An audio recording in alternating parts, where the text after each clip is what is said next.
Il fallait pas faire une suite, mais il fallait faire un autre film. Ernest et Célestine, c'est un livre qui a été souvent raconté familialement, qui nous a été raconté avec ma sœur un peu comme des comptines du soir. Avec nos quelques années d'expérience, depuis la création de Folivari, je me suis rendu compte que tout le monde avait un lien avec Ernest et Célestine.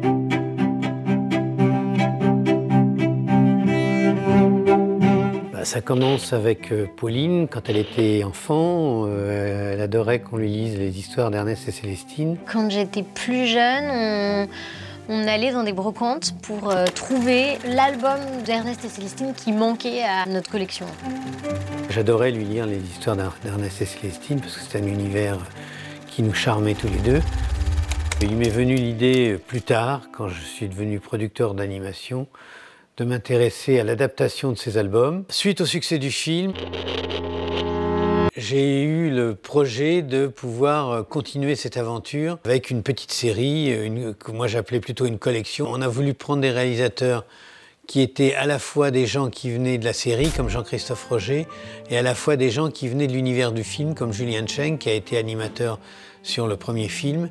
Donc ça a très bien marché, et vraiment tellement satisfait du travail de ces deux co-réalisateurs et de leur complémentarité, on s'est dit qu'on allait leur confier la réalisation du deuxième film. Après nos 7-8 premières années de création de Folivari et de Faust, on était en pleine maturité pour y aller. Voilà, on ne s'est pas vraiment posé de questions, on savait qu'on avait les équipes, qu'on avait l'expérience et qu'on avait les bonnes personnes pour y aller.